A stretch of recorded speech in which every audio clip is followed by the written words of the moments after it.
Warning, if you're faint of heart or easily offended, this show is not for you. Prop bets. Sure. I have done my research. Okay. I am not going to talk about all your prop bets. Okay. But I would There's like... many. There isn't many? Okay. So you had one with Bill Perkins that you wouldn't ejaculate for a year. Want to tell us about that?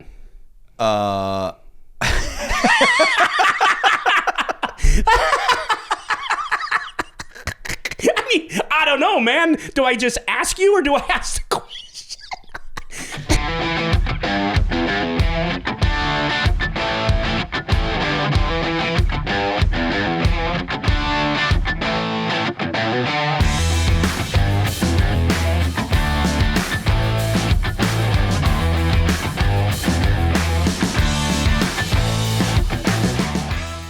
All right, welcome to the Nick Vertucci Show. I am Nick Vertucci, and I am here with Antonio Esfandiari, the Magic Man. Antonio, you made it. I made it. It wasn't easy. No, an hour and a half of traffic to come see you. Yeah. If you were not my friend, there's 0% chance I would drive an hour and a half in traffic, in LA traffic on Friday afternoon to come. Well, you FaceTimed me and bitched the whole way here. I didn't bitch. I was just trying to show you what was happening around me. Right. I was a complete stop on the 405, and I thought that you should know that. And what did I have here for you when you got here? A chicken tortilla soup as Very requested. nice, right? So we're square? I wouldn't say we're square. I can typically get chicken tortilla soup a lot closer to my house. But I'd have to pay for it, so there is that perk. That's true. That's true. All right. Well, there's still a little bit left on the tab. But gas costs more than the soup. Oh, you want gas money? No, but I'm You just should maybe saying get I back. could have stayed maybe local. you should get back into poker. Too late for that. Too late. Yeah, we're going to talk about that. Sure, You I'm sure we disappeared. You disappeared kind of from the did. poker world. Rest in peace. Yeah, Antonio. rest in peace. All right, this is painful for me because I don't like saying anything nice about you ever. But let's get your stats out of the way because I think, and tell me if there's anything I'm missing. Sure. Let me know. I only know of a couple of them. All right. Forget the rest. For WSOP, you have 3 bracelets. Yes. Well, 2.5. What does that mean? One drop, 48 people. We're going to get to that. We don't count it as a whole one. Oh, so the third one of the bracelets, the one drop. That's correct. Is that a troll or a needle No. or what you didn't? No, I thought you had 3 bracelets and a one drop. I didn't know. So I didn't then know they were wouldn't the that same. be 4? I mean, a man Yeah. of your stature No, and success should know Well, that 3 plus 1 is 4. No? I know. Do you have 4? No. You have 3. I have 3. Okay, so you have 3 So bracelets. therefore, it should not be included in the count. That's all I'm saying. Well, I said 3. You said 2.5. I'm going with 3. Maybe the the one joke drop's pretty was cool. above your pay grade. I one would drop's- think that you the would have one got drop's it. pretty but cool. I'll All right. bet you that most of the listeners got it. You have 3 bracelets. Yes. 2.5. 2.5. 10 final tables. I have no idea. That's what it says online. Sure. 46 money finishes. WPT 2 titles, or is it 2.5? No, it's 2. 2. Yeah, you got that one right. 8 final tables. 16 money cashes. Again, the one drop, which is part of the 3 bracelets. You won 18 million. 18.3 something. 18,346.673. Yes. Oh, man of my stature research. There stat. you go. How do you like them apples? a You good were day. the all-time winning player at the time until Daniel finished second in that same event, and then he passed you. That was also Correct. there. So That did was you a know long- that? That was a long time Yeah, ago. I knew when it happened. Yeah, when Now it I have happened. no idea where I am. No, on that because you're not in poker anymore. I'm actually curious. Where I can't even. I'm don't assuming know. I'm not even in the top 10. I have no clue. Yeah, me neither. And we're going to talk about all that because... Who's number 1? I don't know. But we're going to talk about that because back in your day, you know, if you won a big tournament or maybe 2, like it's a big deal. Today, it doesn't even put you on the map. Yeah, and I think that was true starting many years ago. Yeah, it's been a when while. I first started playing poker, if you won a WPT, Huge. you were Yeah. an overnight You're poker going to get sensation. branded, everything. Right. Now it's you know, like and if you won the main event, you're just that's it. Everybody It's knew over. you and whatnot. But these days, no more. no more. Yeah, we're going to talk more about that later. Now, on the one drop, what did you have of yourself? I had somewhere between 1 and 100. You Now, can come ask on, my man. CPA. You can ask my father. I promise if they tell you, they'll probably tell you the truth. But you won't. That's correct. And I'm Now- assuming they probably won't either. But So you don't want can anyone try. to know how much you had of yourself for personal reasons. Well, Who knows who could be I just listening? feel like no one should ever know someone else's net worth. Well, my next question would be, what's your net worth? Somewhere between 0 And 100 million? and I don't want to say the number Because then it's- you'll know it's north of. I mean, I'm just trying to survive, Yeah. Vertucci. I didn't You're have just- a real estate empire and you're have just- people pay me all sorts of money to listen to me speak. I had to go and play cards Right. and make a living. You know? Right. It's not easy out there. So we're going to do a fluff piece then. Okay. Is that what we're doing? No. You don't want to answer tough questions, like good questions? This is what people want to know. I've never answered the question ever. You never have? Never. Okay. That's fair. All right. But it was somewhere between 1 and 100. I promise you that. That's very nice. I had more than 1%. You did? Yes. And I had less than 100%. It's fair. Did you have a tough time raising any of your investors? Can we talk about that? Actually, no. Okay. Originally I was going to commentate for the event, and then a buddy of mine just messaged me and said, hey, are you going to play this event? I want to buy X%. And I said, well, if he wants to buy this, maybe I can sell off the rest that I need to and get in this tournament. And I sent out one email to a bunch of different people that I play with. Yeah. And in a couple hours, you were on your way. I was actually oversold. I had to buy back a couple of points here and there after they had already committed. And they were cool about it. And then, of course, when I went on to win, they weren't so happy. They weren't so happy, but they were still cool about it, and they were happy for me because they were my friends. That's good. So it worked out. Was that, out of everything you did, was that like the most exhilarating feeling? Is that your most precious bracelet? I know you didn't have to go through a lot of people. I get that. No, the meaningfulness. Yeah. Probably not. I think my first WPT meant more because I went from 0 to having some money. Yeah. Right? When I won the one drop, I had a little bit of money. Not to say that it didn't change my life, because it did. And it was extremely beneficial for my life and my family and whatnot. But the impact that it had on my life, I think the WPT I won at 25 had more of an impact. Had more of an impact. It's a question that I commonly ask.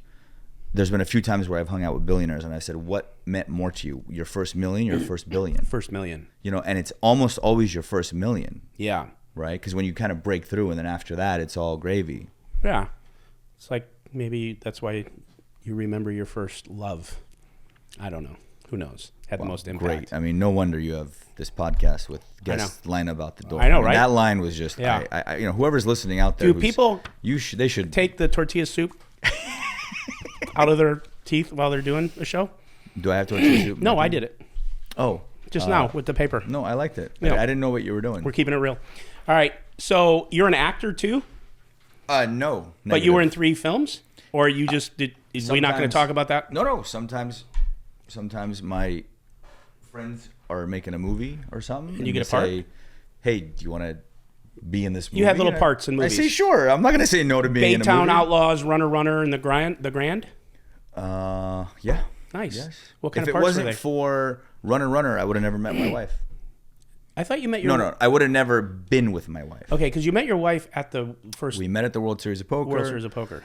And then she headed back to Miami, and I randomly got a call a couple of days later to go shoot this movie in Puerto Rico.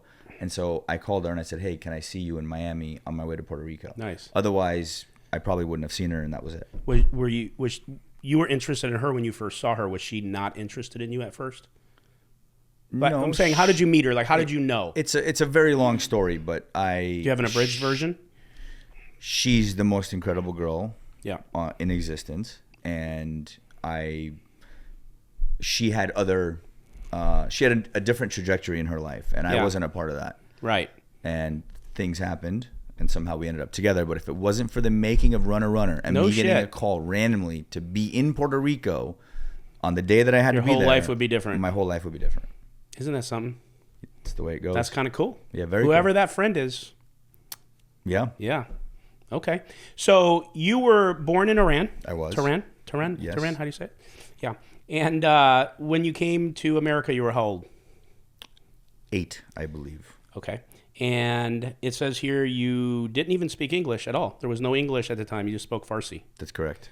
And why did you change your name? You changed your name in the 1990 or 1990s? So when I was doing magic, I thought Antonio the Magician was a little more mystical than Amir the Magician. Yeah. And so I kind of went with Antonio. How do you say it? Amir, or how do you say it? Amir. My real name is Amir Allah Esfandiari. Holy shit. Nice. Okay. And when I did some research on you, even though we're friends, but I went and looked on a few things just because you're a diva. You didn't want to send me any information. It was hard enough to get you here. You didn't ask me for any information. I did. What do you mean? I did. I said, send me like a bunch of talking points and stuff, and you answered something You're sarcastic. doing the interview. You have to do the work. You want me to do the work and drive 2 hours in traffic and set it all up for you? I mean, I did it. Is this guy for real? I did it. I did it. So, okay, the research I did, your dad left everything for you and your brother to come out here. Correct. Yeah. If you left Iran at the time, they wouldn't allow you to take any wealth out. They want the wealth to stay in the country. Yeah. And so my dad was a very successful businessman back in Iran, but he had to give all that up in order to bring us to this country to give us a better life. Now listen, don't make fun of me when I ask you this, because I understand what the better life is in America. I do. So I'm not being foolish when I say this, but your dad was very successful. There was probably a lot of things going on in his business. What part of the better life was it, in his opinion, here? Like, what was it that he wanted to give you? Look at the Iranian regime compared to living in freedom. Yeah. Right. I mean, obviously I know that. I was just saying, but so he recognized that, even though he was wealthy and all that, that was more important. Yeah, I mean, I wouldn't go as far as saying he was wealthy, but he was very successful. Yeah. You know, he had businesses and he had a family, you know, he had friends there and a real life there. And he That's gave tough, all man. that You up give your to come whole here and identity start up. all over. Yeah. I mean, Your whole identity. for your That's kids. huge. But now you take care of your dad. Of course, he's my hero. He's my love. He's my everything you could ever imagine. I love that man so much. Oh, that's awesome. Yeah. That's so cool, man.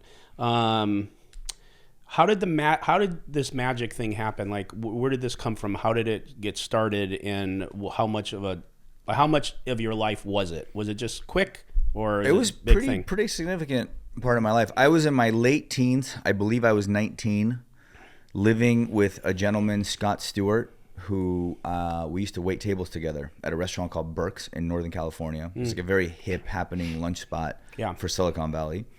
And I was sitting at a restaurant, not Burke's. This is how I actually got into poker, but I was still living with this guy when I got into magic. Okay. Or maybe it was before we moved in together. Anyway, I was about 18 years old, and I went to a restaurant, and the bartender put a deck out in front of me and said, "What is your favorite card?" And I named the 7 of hearts, I believe. And he pulled out the deck, and he went through, and every single card was face down except for the 7 of hearts. Wow. And being a card guy, lover my whole life, Yeah. I was so intrigued and fascinated by this one magic trick that I literally lost sleep over it. And about a month ago, I was at another restaurant. I love to eat.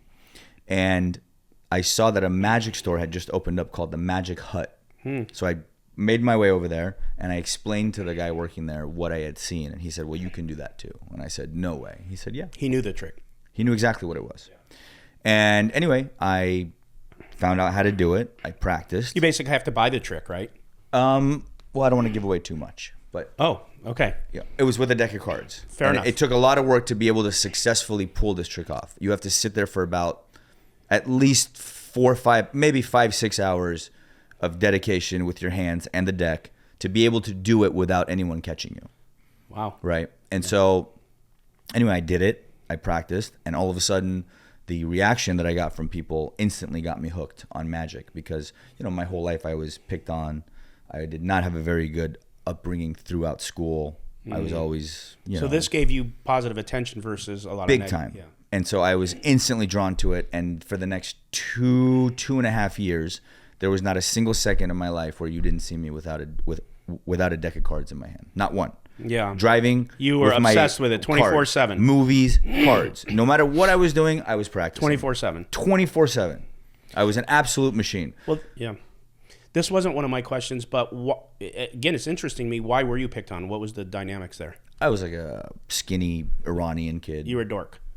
Yeah. Okay, that's cool. Yeah, skinny Iranian kid, and Yeah. you know, the Well, kids you were in weren't Iran, so nice, and yeah. so that was that. Okay, fair. That's fair. And Yeah. Also, the U.S. didn't really like Iran at the time a lot. So well, wasn't that? What did you come? Was it the hostage crisis? Oh, post-revolution. It was some years after that. Okay. But you know, a lot of hostility and whatnot. Totally. Yeah. When you did come here, when you got here, did you get a lot of pushback being from Iran? I As a got kid? picked on a lot by other kids. Did even kids Yes. understand the dynamics between? No, I don't think it was over the hostage thing. It was the whole. The different. You were It different. was just the different. You were thing. different. Yeah, kids are. And I didn't run around with the cool kids. Kids and are screwed whatnot. up. Yeah. Of course. Yeah, that sucks. But you were waiting tables, and then you started doing tricks. So I was waiting tables at this very nice, you know, fancy kind of restaurant. Yeah. That was very popular, Silicon Valley, jamming, like, you know, right during the internet boom. And I would do magic for all my tables, and I would hand out my business card, and then I would get calls to, you know, go to a Christmas do a party gig. or a birthday party, and all of a sudden I was making all this money doing magic, Wow. and I was living the dream. Yeah. And then all of a sudden I discovered poker, and it was kind of, a battle between magic and poker and all this. But, eventually poker just made more sense because there's very few magicians that actually make money doing magic. Correct. Yeah, that makes sense. Now, on my research that I did, it showed that maybe one of your bosses didn't want you to do the magic and one was cool with it. And then you stole one of their watches or you pickpocketed something? So the restaurant Burke's was owned by a gentleman named Burke McCandless. Mm-hmm. Who was a very successful business guy up in Northern California. Yeah. And the managing partner was a guy named Don Durante. And Don didn't like the magic. And he kind of put a kibosh on it. What a dum-dum. I bet your customers loved it.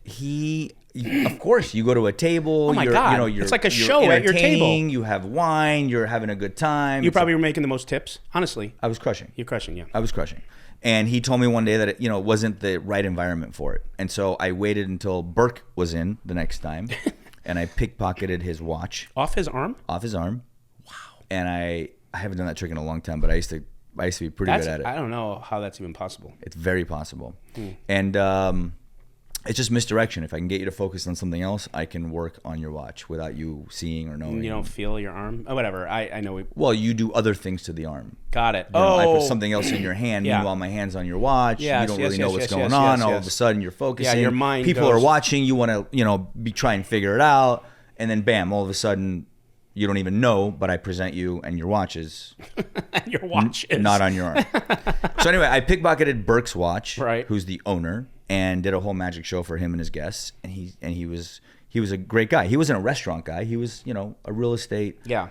And he said, wow, that's amazing. Do you do that, for the tables? And I'm like, yeah, actually, funny you should ask, because Don, who I know Burke is his boss, said that I can't do it anymore. I used to do it for everyone. He's like, God. You absolutely can. And I will make sure and speak with Don. And that was it. Did Don hate you after that? He didn't love me. He didn't love me. But what could he do? Yeah. Well, you went back to cleaning up. Yeah. Nice. Okay, so you mentioned it. How did that happen for you? Again, that movie Runner changes the whole trajectory of your life with your wife, and I know how much you love Amal. Correct. And your babies now and stuff. So it's crazy. It's just like life's a game of inches. This is a game of inches too, right? Because if you don't get into poker, same thing. Who knows what you would be doing? Who knows? You still be doing magic, or I might work at the chicken tortilla soup place. Making kebabs or something. Right? Yeah, I don't know. Probably kebabs. Kebabs, yeah. Little beef kubida. Kubide. Yeah, mastakia. Mastochiar. All right. So when I was working at Burke's, I became roommates with a gentleman named Scott Stewart, who was a buddy of mine. And we both needed a place to live, so we got a place together.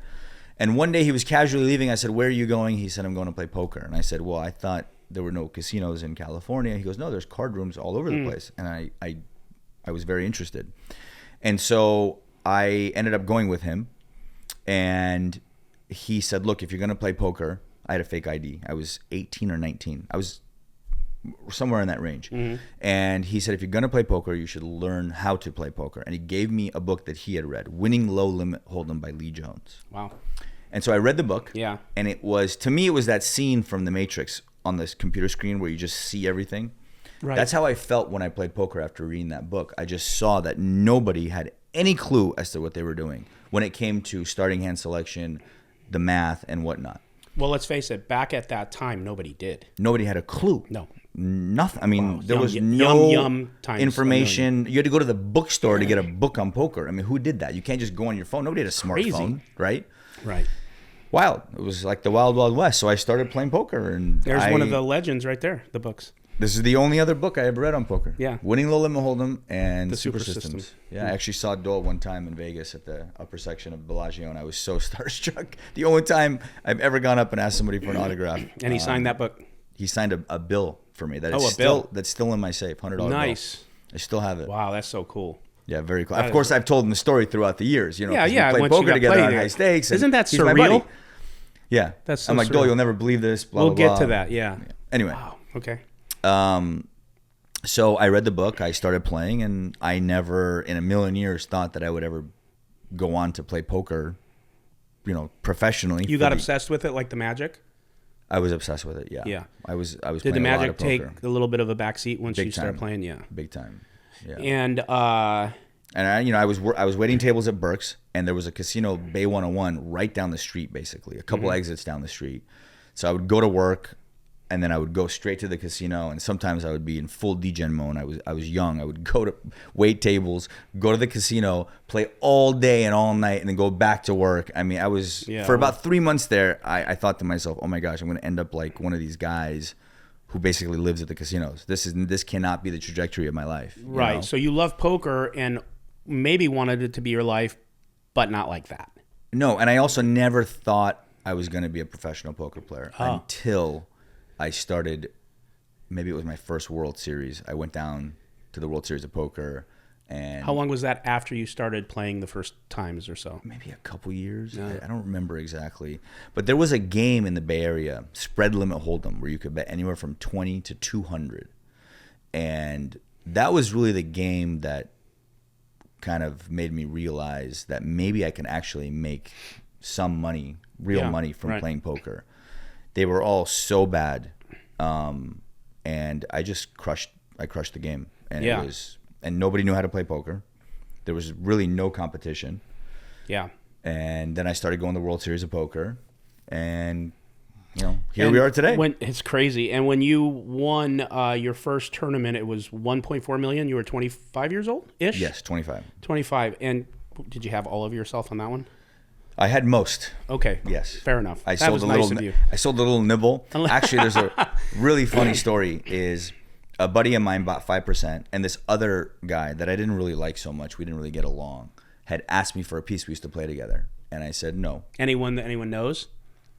I don't even want to say, but probably not. He was like a guy that used to play. All right. Anyway, my buddy messaged me and goes, "Hey, so and so wants to buy a little piece of my piece. Is that cool?" I said no. I don't want this guy to have a piece of me. Bad juju too. I don't want to work for someone else that I don't particularly enjoy. And anyway, I remember after winning that tournament and walking down the stairs at Commerce, the entire room downstairs playing cash games gave me an applause, and I was on top of the world. Oh my God. I was on top of the world. I was a kid. I was 25 years old. And I remember, and I just... The first person I noticed was that guy. Oh, shit. Standing right there. He was so tilted. I've never seen anybody so steamed. And the pleasure I got from that was almost as good as winning the tournament. That's how sick I am. I know how sick you are because I've been your friend for a while now. Yes. And I know how sick you are. You're so sick. I am sick. You're sick. We'll get to all the sickness soon here. But 1.4 million at 24 years old, even if you had most of it, 25. like 25 years old, I mean, this is like $1 billion. Like, what did you do? What's the first thing you went out and did? Maybe to tell you how it led up to that, I was worth 60. My bankroll was 60 grand the night before the tournament started. From just grinding. Yeah. And wow. So cool. I lost that night before the tournament started. I lost my mind. I played in this cash game, and I lost 30 grand. Oh no. Okay. One of my biggest loss ever. Half my bankroll. Oh my God. And next I had to pony up 10 grand to play in this tournament. So now I'm down to 20. From 60 to 20. 382 players, I believe. Anyway, wow. 5 days later. What pressure. 5 days later, boom, voila. So I invited all my friends down to LA, took them all out, we partied, and then we drove back to San Jose 2-3 days later, and I told everybody not to tell my dad because I wanted to be the one to tell him. Sure. And I showed up at his doorstep, with a little bag. And oh, dude, that's so cool. We had a big moment. And yeah. Wow, that is really cool. And did you give your dad anything? Of course. Yeah. What else did you do? I heard you bought a car, and then you crashed it. I bought my dream car, which was a Dodge Viper. Yeah. And I had it for maybe 2 weeks. That's long. And I took a girl. For anybody that knows cars, the Vipers are traction-wise, they're the absolute worst cars. They just don't stick, and they just slide. Yeah. And at the time, I didn't even know how to drive a Viper. The last thing I should have bought was a Dodge Viper. Anyway, I bought this Viper. Right. I took this girl on a date, and 5 minutes into the date, driving to the restaurant, I, try to show off a little bit because I couldn't help myself, and I crashed into 3 parked cars on different sides of the street in the worst part of San Francisco. Oh, wow. It was, and I just got bombarded with people trying to say, "Hey, that was my car. Don't call my insurance. Just give me some cash." They were trying to hustle you, or yeah, literally. Yeah. And I'm like, "Oh my gosh, this is not a good scene." And then all of a sudden, out of nowhere, 3 undercover cops just showed up. They were working the street randomly, and just saved me. I mean, I don't think it would have ever turned Right. to violence, but I was definitely in an uncomfortable situation. Mm-hmm. Did you see the girl again?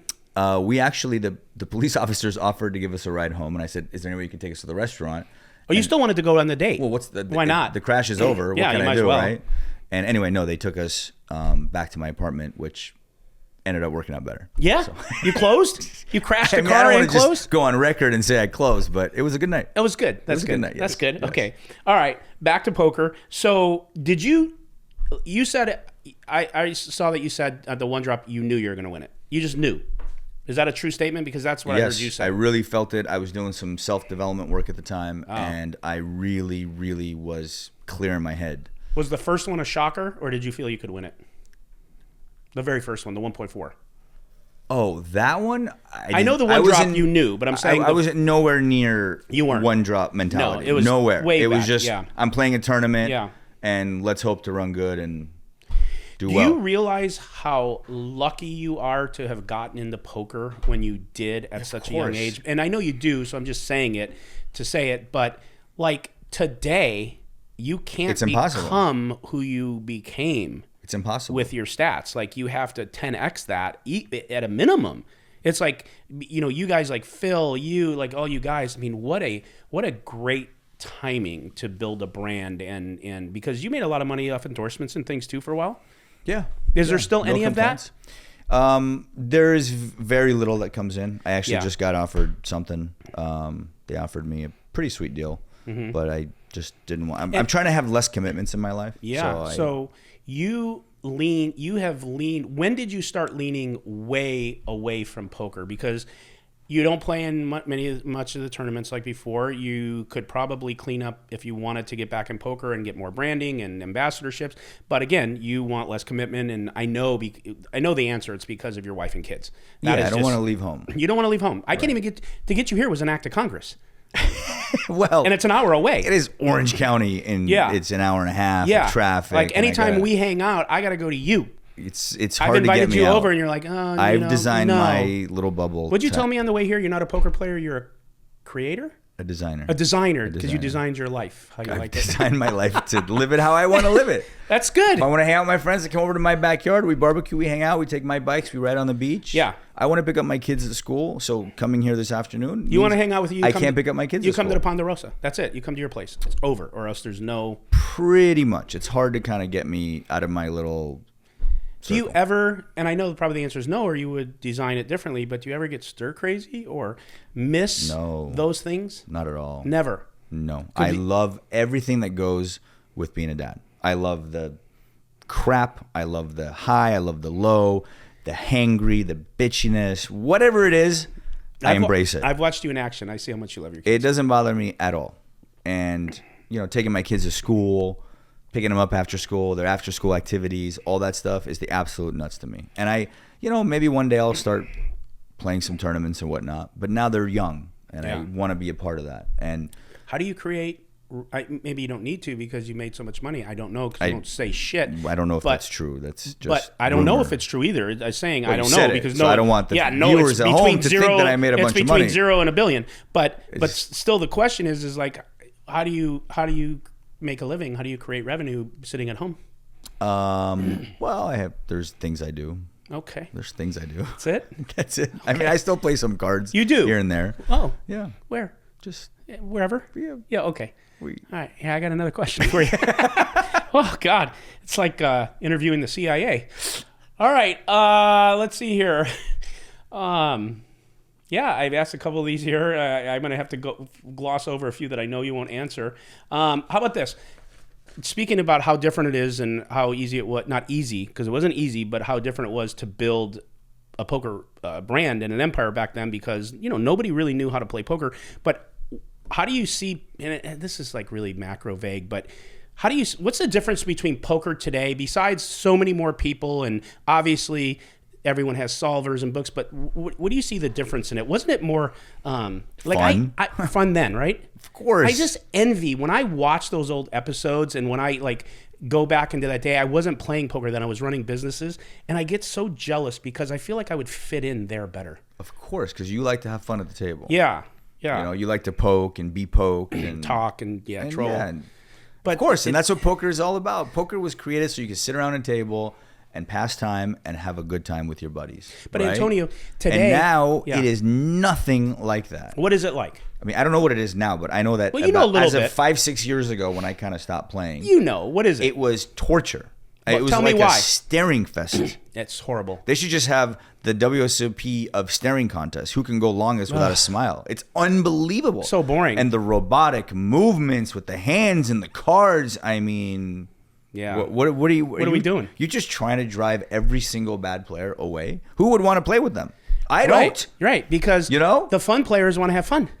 And they want to talk. They want to drink. They want to have fun. They want you to laugh at their jokes. Drink, but and you don't look. There's a fine line. I totally understand that you want to be professional and you want to make money and this is your living and your passion. I totally get that. You can do that. You can do all the things that you do, but have more fun doing it. Yeah. Don't make it so robotic. I envy it because, even now today, of course, I'm in a different environment because I have the show. And the show, we do that. And there's fun players and we have a good time and we're all friends. So I am so lucky to have that. But the poker community looks at that and they're like, give you an example. I did an interview with Daniel last week and Negreanu. And here? He Zoomed. Oh, so he gets a Zoom He's and I have to come in. He's in Vegas. What's the difference? 2 hours? You and I are better 1 hour friends. flight. You and I are better friends. Unbelievable. Okay. We have always one up in we me, have dinner Daniel. together. I get it. Daniel, okay. I don't know. All right, so but he was like, we were talking about the fact that like if you even show emotion, like he knocked over his chair on accident or he threw a selfie stick or he gets pissed because he got knocked out of a tournament, that's what poker is. It's fun. It's emotions. Like I remember you always saying I get trolled too now because every time like something I'm like, oh my God, that's so sick. Oh, fucking so sick. Like I verbalize it like it's sick and you show emotions and you get upset, you get happy. But now today you get judged when you show emotion. If you don't sit there like a robot and play like a robot and take your losses just with a smile and don't say anything to anyone, and it's like, I don't fit in. Well, I never experienced that. That was never... Because maybe that's today, but... That's today. That's what I'm saying. No.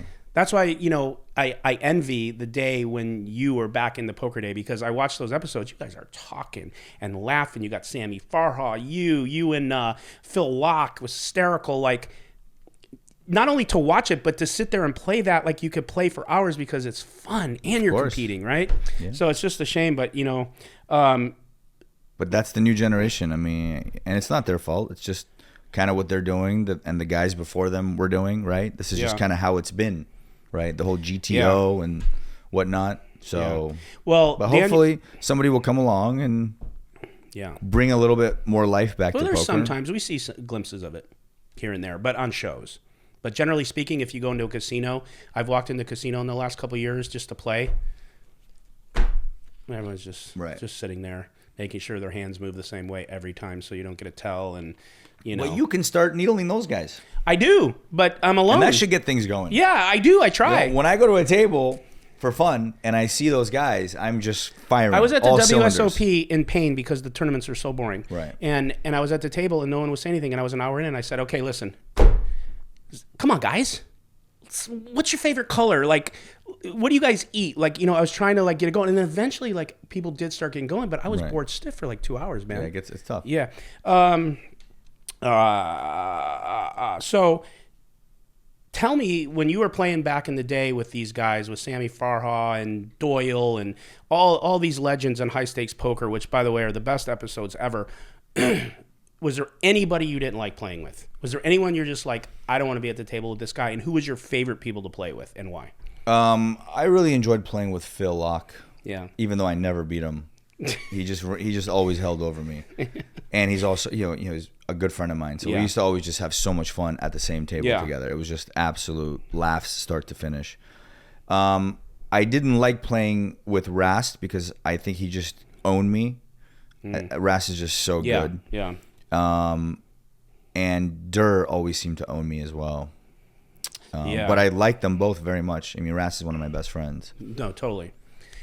When Durr came on to the scene, he kind of brought a new element, right? He was for sure. He was boss. He was boss. Like he came, and a lot of people were like, "Whoa, what is this?" Yeah, and like, that challenge that he put on to play anyone for any amount. Yeah, he just out of nowhere. I mean, pretty legendary. You know, a lot of those players, and I don't know if you agree with this, but like there's a couple players like Daniel, yourself, you just, you quit and doing your thing. But most of those players didn't evolve.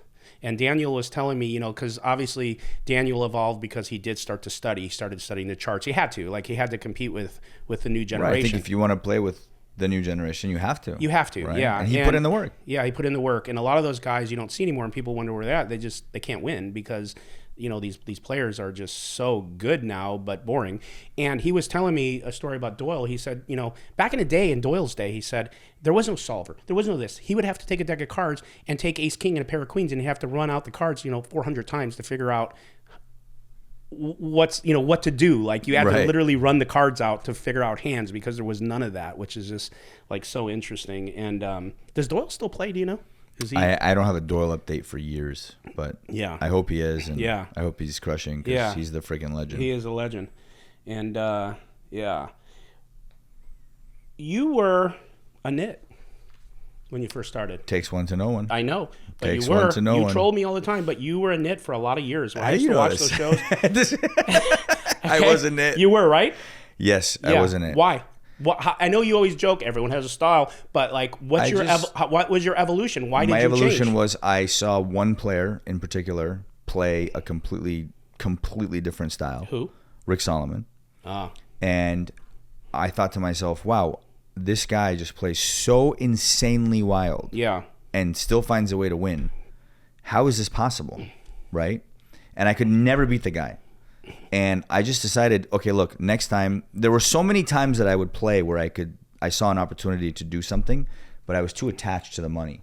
And I didn't do it. You were attached to winning. I was attached to the result. Yeah. And I said, I'm going to go this next session with zero attachment, and whatever happens, happens. And if I lose, whatever, life goes on. But I'm going to promise myself you wanted to experience that when I see an opportunity, I'm going to take it. I'm not going to back away no matter what. And that from then on, I became different, very spewy, completely different player. Were your stats as good?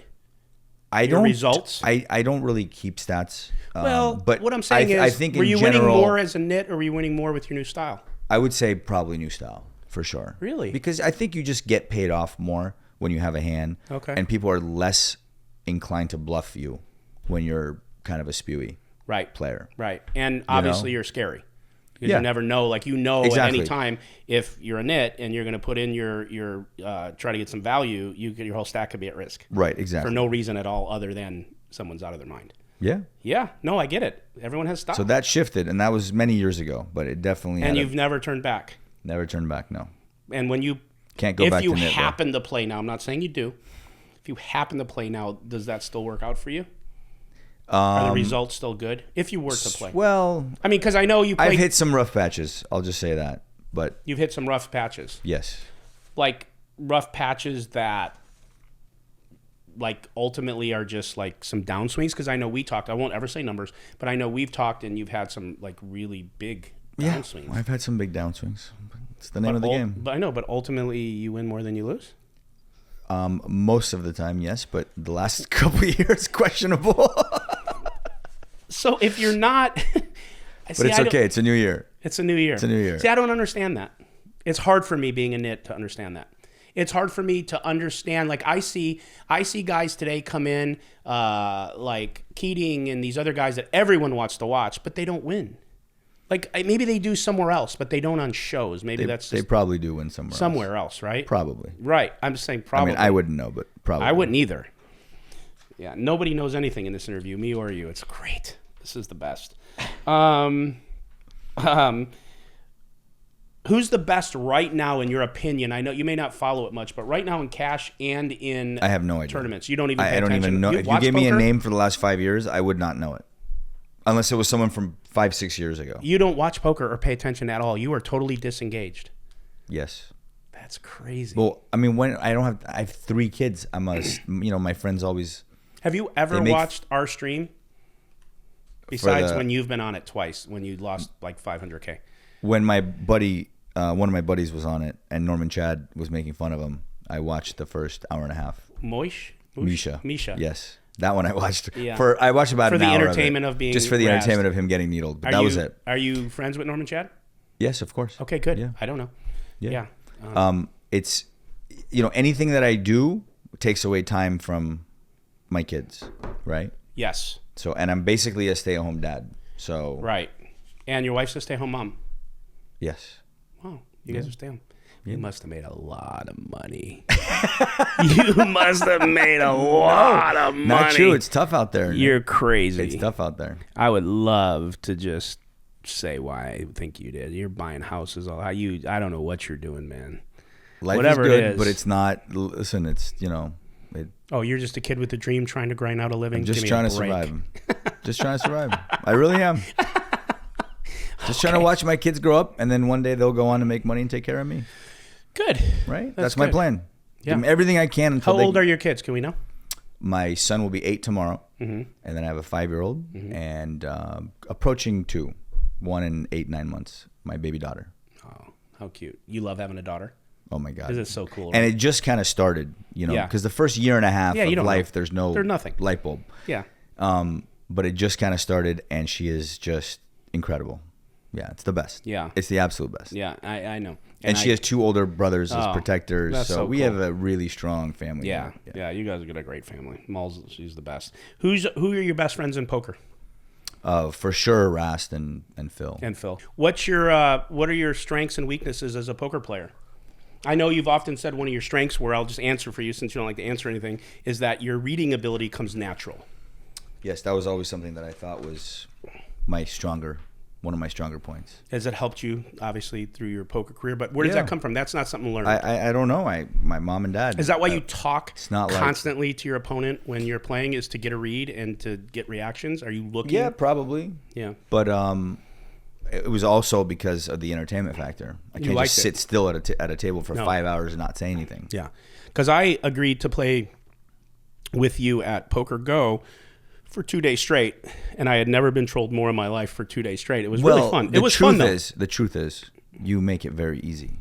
Yes, I know. So because of my style. Well, in general, some people are easier to pick on. So, what can I do if you make it so easy? That's true. I have to at the end of the day, bite. At the end of the day, it's my fault. 100%. Okay, that's fair. All right, prop bets. Sure. I have done my research. Okay. I am not going to talk about all your prop bets, but I would like. Many. There isn't many. Okay, so you had one with Bill Perkins that you wouldn't ejaculate for a year. Want to tell us about that? I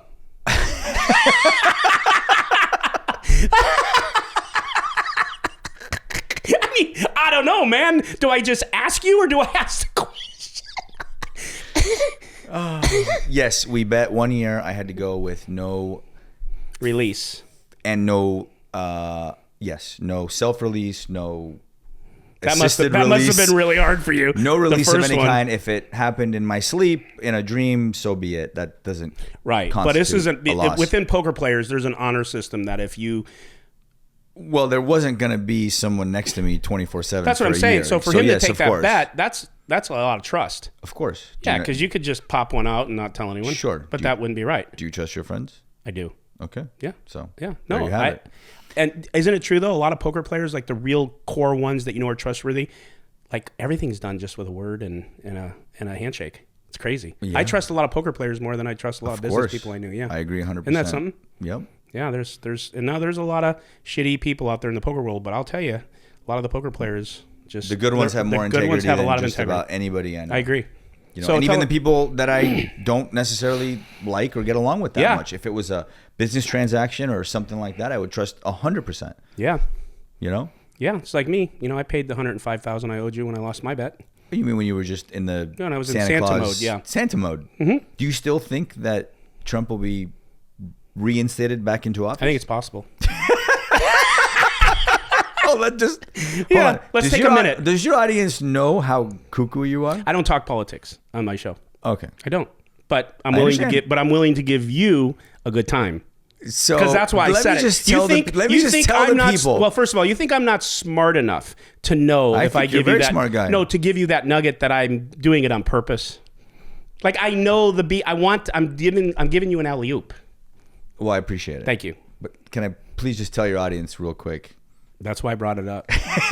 I mean, I was dying for the opportunity. That's why I brought it up, because I have a feeling you were going to be too nice This and not nut mention job bet me after the election was over and Biden was sworn in that Trump would be reinstated back into office. Are you guys listening to what I'm saying?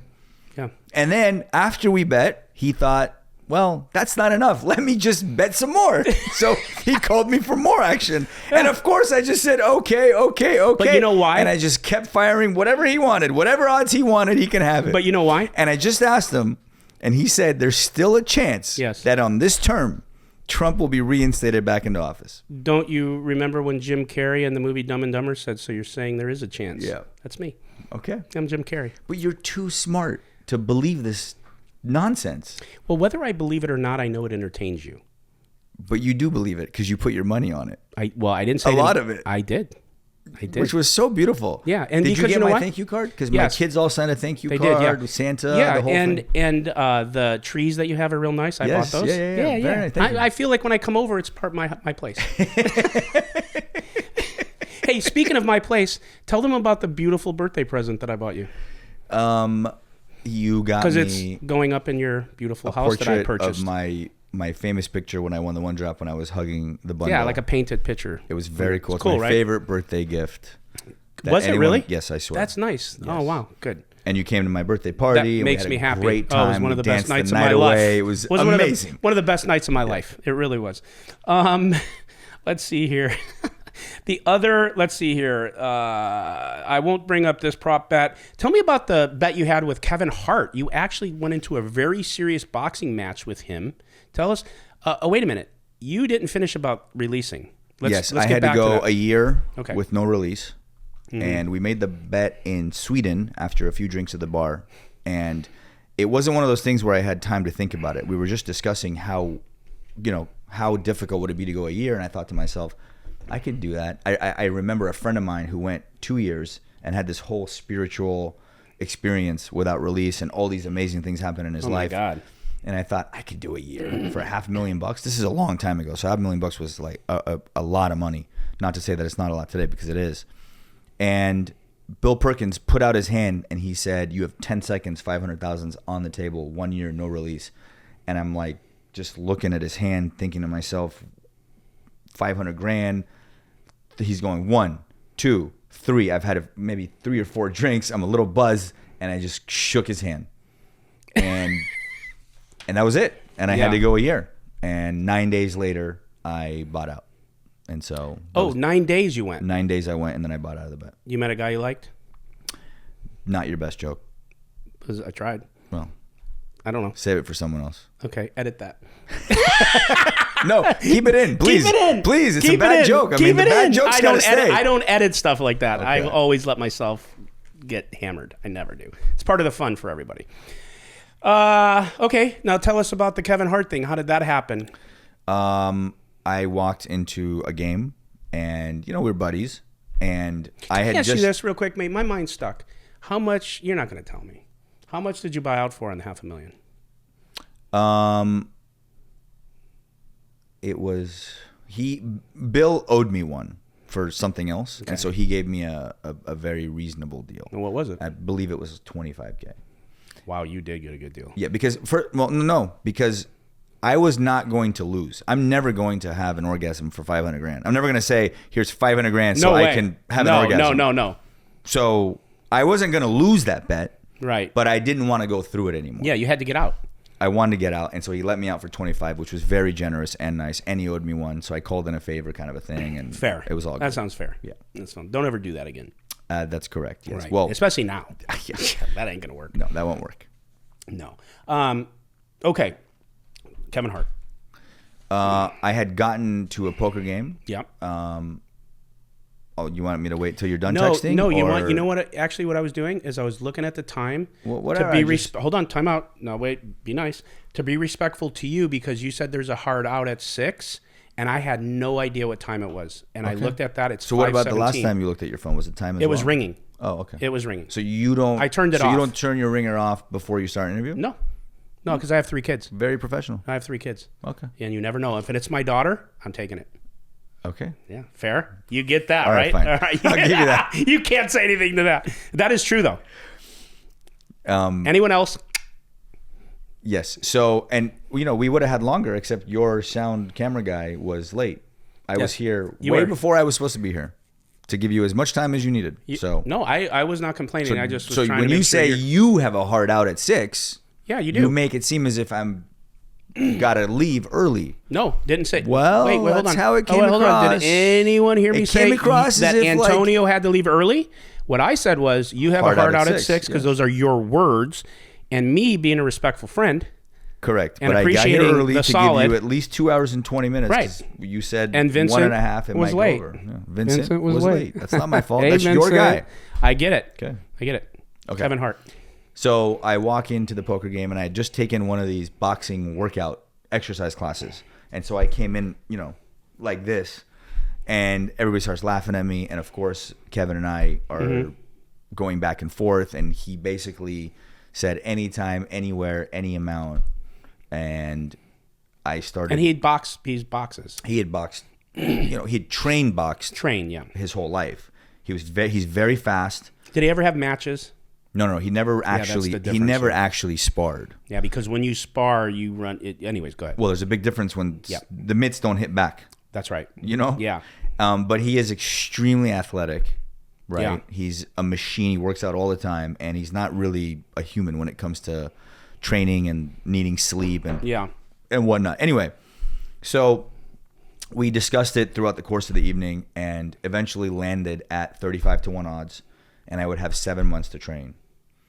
And nobody in the room thought I should take the bet. Right. And then when I discussed it with my wife and some other friends, there wasn't a single person that thought I had a chance in hell. And you put $10K down, yeah? Yes. Okay. And the main reason I wanted to take this bet is because my cardio at the time was awful. I never did cardio. I did some weights and whatnot, but when it came to cardio, I mean, I died out so quick. And I just knew you wanted to give yourself a purpose. I knew that, being 40-something years old, right, or in my early 40s, that I should really work on my cardio, and I needed the motivation. And so I took the bet with that in mind, and also to learn how to fight, right? Because I have kids, and I should probably learn this. And I'm getting 35-1. Okay, so I get one bad hit, I go down, I lose 10 grand, whatever. I got in shape, I did it, I got in the ring, I get to show my kids. So I found an Olympian gold medalist, retired boxer, Audley Harrison, who's the coolest. I love the guy. We became really good friends. And I got him out of retirement to come train me for this fight only. He's a poker player, so it kind of worked out really well. Daniel actually introduced us. And anyway, we did 7 months. We trained 5 days a week in the morning, boxing, every day, an hour and a half. And then I did 4 running, sprinting, kind of cardio-esque exercises in the evening. And then some afternoons I would do cryo and all these, different things in order to get my body back in shape, because it took a toll. Does the cryo stuff really work? The chiropractor? No, you said the cryo? Cryo. Yeah, you sit in a chamber. I'm saying, does that really for work? 3 minutes. Because I'm considering getting one. Maybe it was placebo, but I felt that it worked. Okay. But you got to go the higher level, and you got to stay in there for 3 minutes. It's pretty awesome. Okay. Do you remember what level that thing was? Like a 1, a 2, or a 3? I did the highest level, and you do 3 minutes. That's all I remember. 3 minutes? Yes. No shit. Yeah. Okay. So anyway, so we did that, and then as we were getting closer and closer and closer, the fight was looming, and I was a bit nervous, but I know that Kevin, deep down he loves me. I'm not gonna get seriously. I mean, I could get hurt, right? I could get knocked down. Yeah. But I'm not going to die, right? Yeah. Of so course. I wasn't worried about that. He's not trying to actually kill me. He's definitely going to try and knock me down. Just wants to win the bet. Right. Yeah. And I didn't train to knock him out. I trained to not get knocked out and win by points. And everything that my trainer told me, my coach told me, is exactly what happened. To a T. He gassed out? He gassed out. He said when he comes close, when he comes inside, put your weight on him. He's going to fight to get out, and he's going to tire himself out. And the first round just kind of went by, and I was feeling super good and super jacked up and zero tired. Wow. And I mean, I was just on How long such were a the rounds? rush. 2 or 3 minutes? 3 minutes, 3-3-minute rounds. That's long. It's longer than you can imagine. I know. I've done some of it. It's long. It is not. It's no easy task. And towards the middle of round 2 is when I realized that I actually could win this fight. Because how many rounds? 3? Three rounds. Okay. So every time he would throw a punch, he would just come for these massive Hail Marys, and I would just step back and he would just dodge right here. I mean, he just whiffed every single one, right? And my reach, I just kept jabbing and moving around, which is exactly what I was told to do. Yeah. And the sparring partner that I had throughout the fight was a gentleman named Brian Valoria, who was literally Kevin's size. Perfect. Who was an absolute beast. I mean, this kid was so fast, I couldn't believe it. After our sparring, he would stand in front of me, put his hands down and say, hit me in the face. And I could not hit him one time. He would just... Wow. So I put in some serious hours with him, sparring-wise. So when I got in the ring with Kevin, I was super comfortable. And Kevin was much slower than Brian, right? And he didn't land a single real punch. Right. One of his Hail Marys that would have knocked me out. And all of a sudden, in the middle of round 2, he had nothing. Oh, no. He had nothing. Zero. I mean, So he didn't take this as seriously as he should have? No. He tried to give off the appearance that he was taking it very seriously. But he didn't. Yeah. When I went to go visit him a couple times, he had a bunch of sparring stuff on the ground. He did that intentionally. He told me later to mess with me. Just your head, yeah. Yeah, and it did, because I'm like, oh my gosh, this guy's really training. I'm dead. He would send me a video of him and Mayweather training. Oh my God. Oh my God, it's not good. Yeah. But in the end, I think he only sparred twice. Oh no, he really And he also, he's not really one to prep. He had just done a movie. He flew in literally the day before. He just thought you were going to be easy picking. He just thought he was going to get in the ring and knock me out. Yeah. And, at the end of the day, I trained. I put in the work. I didn't have a single drink for 7 months. I was a machine. Yeah. And I won the fight. $350? I won the fight. He pay you? Of course he paid me. Well, I like asking. I don't know. Of course he paid you, but Of course. Yeah, he won $350. Yeah, it was nice. That's not a bad payday. No, it was not I mean, some boxers don't make that. Yeah, it was good. That's right. It didn't suck. There were some other bets on the side as well. There was. Yeah, what were they? Eh. Here we go. Hey, what are you going to do? Look over there. All right. That's cool. Okay. Couple more questions I have for you. Do you have any questions for me? I'm shocked I haven't been trolled more. Who is going to be the next president? Just stop. I don't know. Who do you want to be the next president? Trump. I'm not embarrassed of that. I will take a beating in the comments section. That's okay. I live in a free country. I should be able to say, hey, there's 60 to 80 to 100 million other people that feel how I do. That is true. I have nothing against a lot of the stuff that Trump did for the country. Yeah. I don't like him as a person. I know a lot of people don't. Yeah. My whole thing is, how can a guy as smart as you want to bet me that Trump is going to be president after Biden was sworn in? That to me is the most astonishing thing I could hear. I know. And I love it. Yeah. And my bank account loves it. Yeah, but and I won't take the bait and try to explain it. And I mean, you have to be watching QAnon or whatever that is. It's something. No, who's that? Where do you get your news? Did Hillary eat babies? Yes or no? No. I don't know. I wasn't there. I would never go into those type of things. No. Okay. No, that's not. You have to be pretty... I've never said anything like that to you. I know. You know that. In order to believe... That's not the same thing. It's pretty There's some constitutional insane. things that are in place there. Eating babies is above my pay grade. Okay. I would never accuse anyone. I don't ever say anything about anyone unless I know it for sure.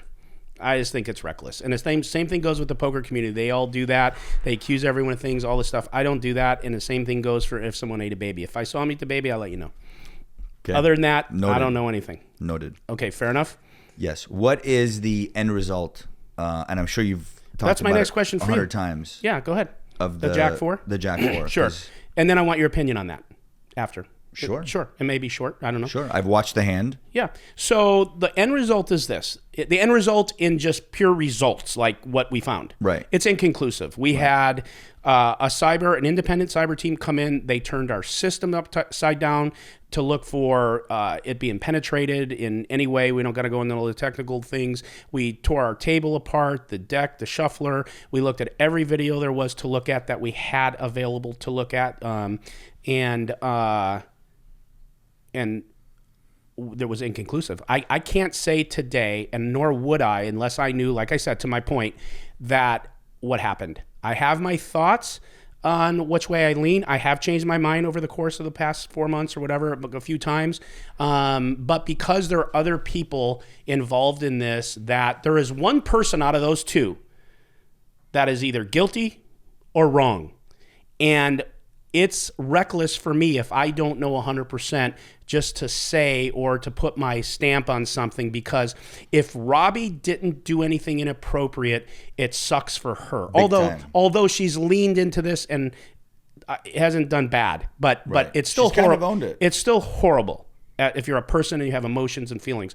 And Garrett, if he is right, regardless, if there is no proof, he'll never be right. And he's put himself in such a position that he has basically, I don't want to say ended his poker career, but pretty much has put himself in a bad spot. And I feel for him regardless. But how would it end his poker career? Well, what I mean, okay, sorry. I shouldn't say end his poker career. He's going to play poker, and well, let's talk about. I'm not saying he ended it where he can't play poker, but Garrett had a persona of the golden boy. Garrett could play every hand horrible, and he played it the best in everyone's eyes. He was loved and revered. Yeah, he's a great guy. He is a great guy. I've had very few interactions with him, and I really like them. I like him too. Right. Okay, there's none of that with me. Right. Garrett is a great guy. Okay, hear it out. I love Garrett. He's a great guy. He's never done anything to me negative, and I think his intentions have always been good. What I'm saying is that he believes so wholeheartedly what happened that he had put himself out there, and I would have, looking back at it from a 10,000 view, I thought it should have been handled different for his sake. I guess what I'm saying, it ended a career. That's too dogmatic. He was revered. He was the golden boy. Now he is taking a lot of heat, a lot of hate. A lot of people have turned on him because of it. And if he is right, it sucks. Right. Because someone loses. And that hurts me because there's somebody there that's a human being that is hurting over it, that isn't being treated right for whatever, whoever that is, whatever happened, I don't know. And neither side is going to change. Neither side is going to change. They're both dug in. And so when I say his end of his career, it's like, Garrett wants to be liked like anyone else, but especially Garrett too. And he has struggled in the past with depression. And I'm not saying he's not doing great right now. He might be, but I feel for him because it sucks. And he had a cherry patch. Garrett had a cherry patch. So in principle, he did what he thought was right, but $135,000 probably should have just, even if you want to give another $135,000, because you're winning millions of dollars playing in games that are pretty much like he's going to print. And so now he's not going to probably, if he doesn't play in our place again, and I don't know if he will, he's not going to get that. But that is his choice. Yes. Not your guys, obviously, right? Well, it's his choice. Because if he wants to play, obviously he can play, no? It would have to be a discussion.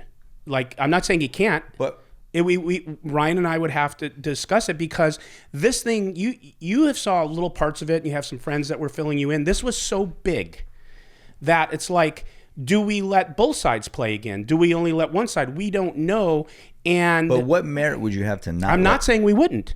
There is no merit. But you're saying it has to be a discussion. It has to be a discussion. Why would it even have to be a discussion? Because he accused someone of... Wouldn't it have to be a discussion if we wanted to let Robbie play again?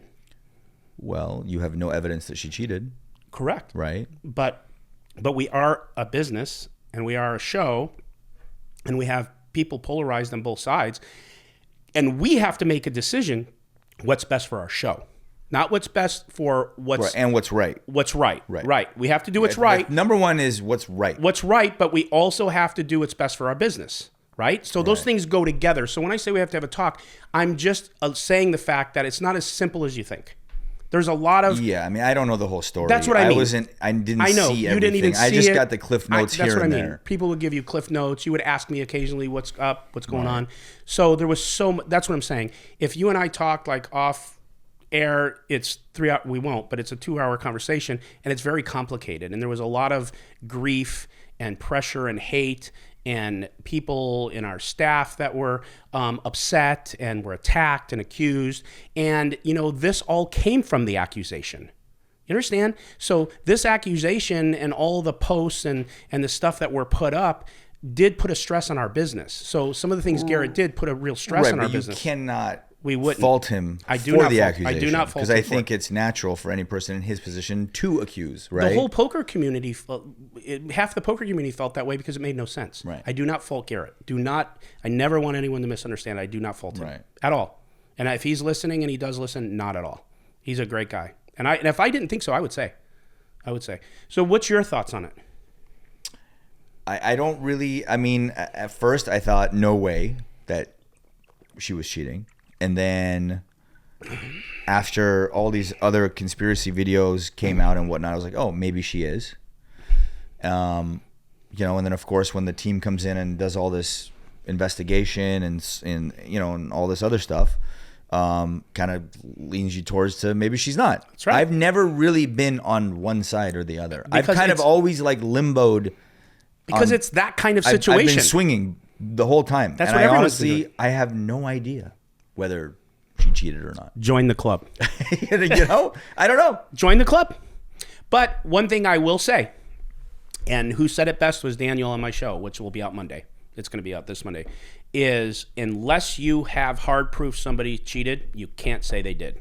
It's reckless because listen, if I was playing poker with you and I thought you cheated me, for whatever reason, and I believed it, like it didn't make sense. It has to be true in order for it to be something. So otherwise, it's so unfair to the person. That's what my point is when I say what I said earlier about why it's a tough situation for us. Because as Daniel put it, and this is how I feel about it, unless you have hard proof, there are, again, I don't even want to say this because I say it in the last 5 podcasts, and it's just annoying now to say it again, but I got accused in this process. Now everyone went to shit, and because I'm a winning player and I'm winning a lot, which is shocking, but continue. On. Okay, but aces don't come around that often. I know, but you gotta, like, when we're being serious, you gotta be serious for a second. I'm serious. Okay. All right, all right. But my point is like once you do that to somebody, that stain is on them. You can't shake it. You're still innocent, but you have that tag on you that just kind of lingers with you. So, you know, there's some people out there that just go, yeah, like you said, well, I don't know, maybe he did. Meaning me, maybe not. I don't know. Like, I don't know for sure. And it sucks because I know I didn't. And so that's why I'm saying, like, even for Robbie, you just can't do that. Yeah. That's all I'm saying, man, is like, if I said that about you and I got, 5,000 people to maybe think it's possible, that sucks for your reputation. It's very unfair for someone who didn't cheat to be accused of cheating. That's what I mean. And I feel if she didn't, I would feel very bad for Robbie. That's very right, bad. Right. But we don't know. So that's why you have to be careful. Right. Yeah. That's all I'm saying. So I guess we agree. The last few things I have, unless you have any more questions for me. Because I want to get you out of here on time. Are you packing? Yes. In the room? I don't know. I don't know. Look over there. Okay.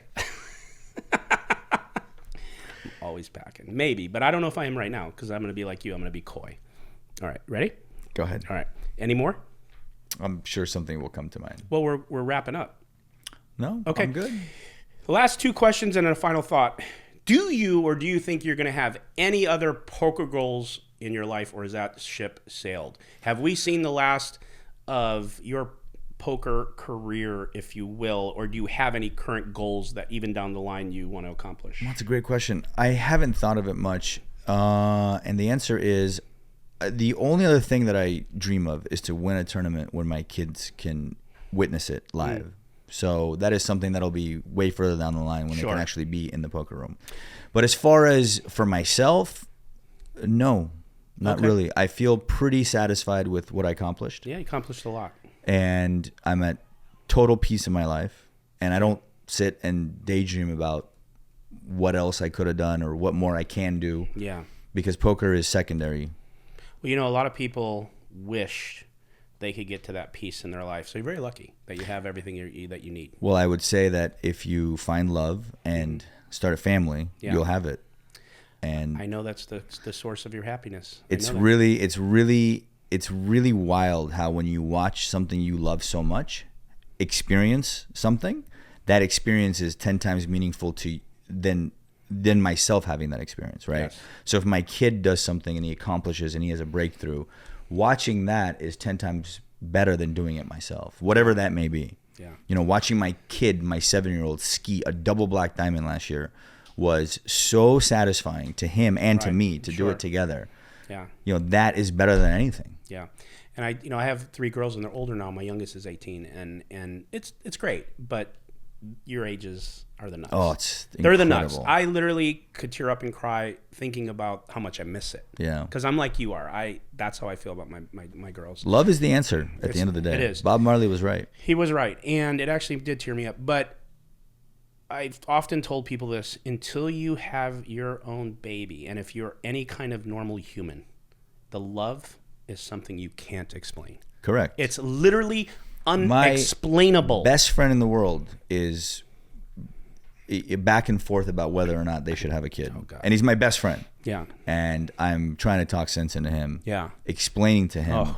Because you can't explain that feeling until you experience it. Yeah, and I've had people say, "Oh no, but I have nieces and nephews. I love them." It's not the same. It's not the same. No, you have I'm to sorry. do it in order to understand. I'm sorry. It. That first one, I swear, my oldest Gianna, I'm like, oh my God. Yeah. Like immediately upon exit, it's a must. My life changed. It's a must. It's crazy. Besides knowing, that, of course, what's your core and what's most important to you, but and sure, if it's your kids, your wife, any personal goals that you have before you leave this planet? Personal goals. Yeah, maybe not. Not really. No. I've been living a really clean, healthy lifestyle. I just made a no drinking bet for 3 months. Nice. And I'm trying to work out, 7 times a week. When's your next party? I just got another invitation to that same place. I'm running it back. When? February 11th. But is that 3 months? Are you going to drink? No. Oh, okay. You're going to go and not drink. Yeah. What are you going to do? Have a good time. What do you need to do to have a good time? I will be in a room filled with love. Love is it's my not going to drug. be a white party again, love is it? Yes, it will. No. It's the same exact party again. You're just going to run it back. It's part 2. It's but part exactly 2. the same. The sequel. Yes. And if I was to partake in anything else, which I won't because my body's a temple, it certainly wouldn't be alcohol, because alcohol is the worst thing you could put in your body. Yeah. The one that's legal is the one that's the worst. Yeah, isn't that something? It's incredible. It actually is the worst. It is. It's crazy. Any final thoughts at all, or are we just going to wrap this up? No, I'm just excited for the next election cycle, the next presidential cycle, because I have, my kids' tuition. You weren't done yet, were you? And I have all sorts of bills. And so just please don't lose my number, because I'm going to need a little injection of money into my account. You got it. Thank you.